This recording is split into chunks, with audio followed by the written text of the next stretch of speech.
मैंने एजेंट से बात कर ली है, जैसे ही हमें कोई अच्छी जगह मिल जाएगी हम ये घर बेच के वहां शिफ्ट हो जाएंगे।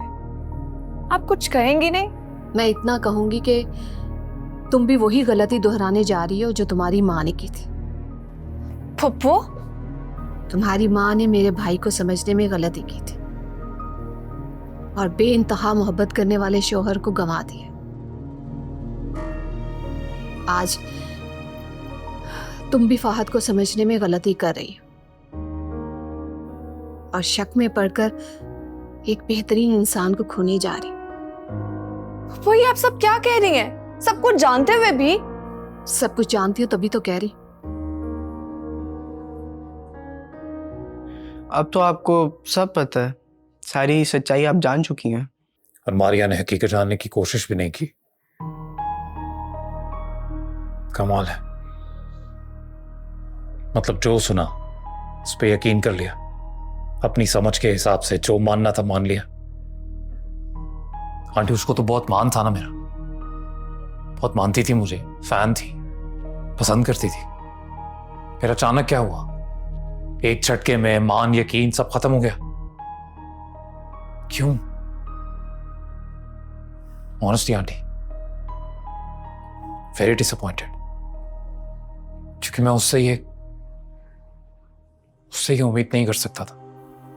मारिया के इस रवैये की एक बड़ी वजह है बेटा। क्या वजह है बताइए, सुन रहा हूं मैं। उसकी माँ, उसकी माँ के फैसलों ने मारिया के दिल में शक, बदगुमानी और बेतबारी की जड़ें मजबूत कर डाली हैं। जब भी वो किसी को अपना समझने लगती है, मोहब्बत करने लगती है, वहीं ये खौफ उसके दिल में जड़ पकड़ लेता है कि कहीं वो उसे धोखा ना दे जाए, फरेब ना कर जाए। और इसमें मारिया का कसूर नहीं है, उसकी माँ का है। आंटी आप थोड़ा खुल के बताएंगी, उसकी माँ का कसूर कैसे है? मैं समझ नहीं पा रहा। उसकी माँ ने मेरे फरिश्ता सिफ्त भाई को धोखा दिया था। अमजद भाई बहुत भले इंसान थे और कभी भी उन्होंने किसी का बुरा नहीं किया था, बल्कि अपनी हैसियत से ज्यादा लोगों का भला चाहा था। मगर मेरी भाभी हीरे जैसे भाई की कदर नहीं कर सकी। दौलत की खातिर वो भाई को और 8 साला मारिया को छोड़कर चली गई। भाई की तो जैसे दुनिया ही उजड़ गई। वो तो बहुत पहले ही जीना छोड़ देते अगर मारिया ना होती। बेटी की मोहब्बत ने उन्हें जिंदगी की तरफ माइल तो रखा, मगर भाभी की जुदाई जहरे कातिल बनी रही और आखिरकार उनकी जान लेकर ही टली।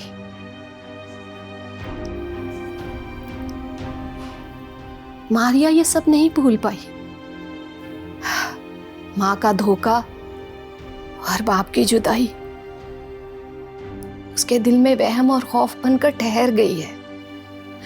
इसीलिए वो कभी भी किसी पर जल्दी एतबार नहीं कर पाती।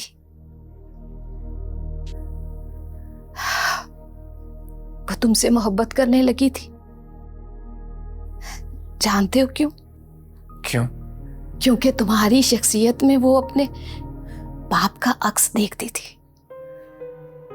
लेकिन उस दिन मारिया ने जो कुछ देखा, उसके बाद वो तुमसे बदगुमान हो गई है। उसके दिलो दिमाग में ये बात बैठ चुकी है कि तुम भी उसकी माँ की तरह फरेबी और धोखेबाज हो। वो तुमसे मोहब्बत करती है और सिर्फ तुम ही हो जो उसकी इस कैफियत को समझ सकते हो और उसके दिल में पनपती इस शक और बेएतबारी की आग को बुझा सकते हो अपनी मोहब्बत से।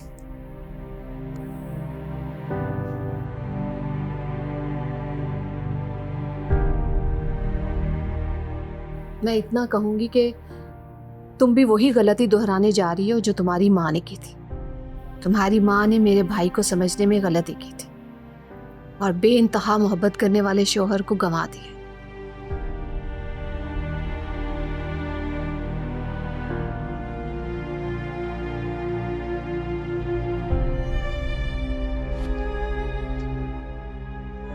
मारिया, मैं जानता हूं तुम्हारा दिल मुझसे बदगुमान है, बहुत नाराज हो। बस इतना जानना चाहता हूं कि क्या जैसा तुम फील कर रही हो तुम्हारा दिल भी उस बात की गवाही देता है? अल्फाज का ये खेल मेरे साथ मत खेले। मैं आपकी हकीकत जान चुकी हूँ और मैं आपसे मुतासिर होने वाली नहीं हूं अब। जो मोहब्बत करते हैं ना, वो मुतासिर नहीं, वफा करते हैं। पता है, यकीन नहीं होता, तुम्हारा दिल मुझसे इतना बदगुमान हो चुका है कि तुम मुझे मेरी सफाई का एक मौका भी नहीं देना चाहती। क्या तुम अपनी मोहब्बत को इस शक और बदगुमानी की नजर कर दोगी? शक, बदगुमानी, ये कैसी बातें कर रहे हो फहद? तुम लोग जो कुछ भी कर रहे थे ना, उसे झूठ कहते हैं, फरेब कहते हैं, धोखा कहते हैं। और जब धोखा और फरेब खुलकर सामने आ जाए ना, तो दिल में मोहब्बत की जगह नहीं रहती। ठीक कह रही हैं आप। ये धोखा और फ्रेब ही है जो आपकी नज़रों में है, जबकि सच आपके सामने खड़ा है लेकिन आपको नजर नहीं आ रहा। अब तुम क्या कहना चाहते हो? हाँ,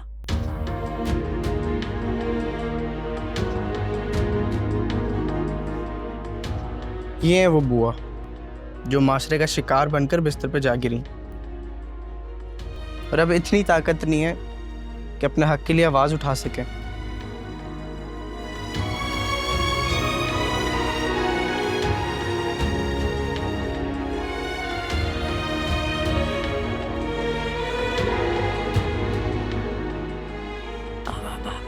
आई एम सो सॉरी फहद। मुझे लगा आप लोग झूठ। Now you're sorry? अरे हम तो बस वो बेसहारा औरत की मदद करने की कोशिश कर रहे थे यार। सोसाइटी में इंसाफ का क्या हाल है सब जानते हैं। वो कितनी भी कोशिश कर ले, ऐसे नहीं मिलेगा उसे। तुम्हें हालत नहीं देखी ना उसकी, बल्कि अभी देख ली ना वीडियो में। Now you know. अरे वो बेचारी को मैंने इतना कन्विंस किया कि अगर आप अपनी आवाज, तो आपको वीडियो में आना पड़ेगा। वो आने को तैयार ही नहीं है। अगेन सोसाइटी का प्रेशर। हाँ, अपनी ऑडियो देने को तैयार थी, तो मैंने सोचा इसी को बुर्का पहना के बैठा देता हूं, कम से कम उनकी कहानी दुनिया तक तो पहुंचेगी। तभी तुमने देख लिया और पता नहीं क्या क्या सोच लिया।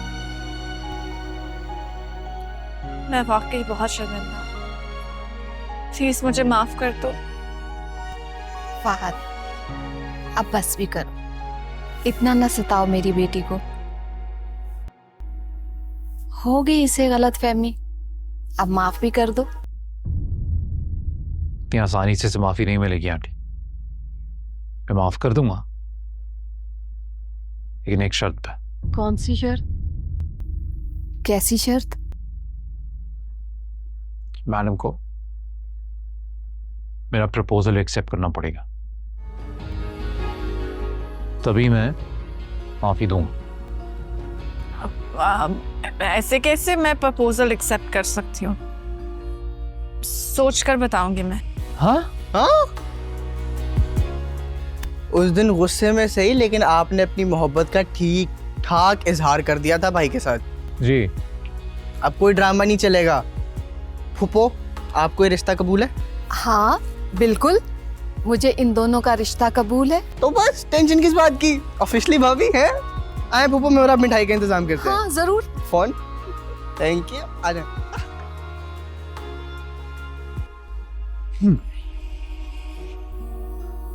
मैंने वाकई बहुत दिल दुखाया ना आपका। बहुत बहुत ज्यादा। प्लीज मुझे माफ कर दो। जैसे माफी मिल सकती है, लेकिन एक शर्त पे माफ करूंगा। क्या? I love you. मोहब्बत के किस्से भी है। Good for you. हैं? What? कुछ जख्म है जो पुराने, लव यू टू। कुछ ख्वाब है जो सुनाने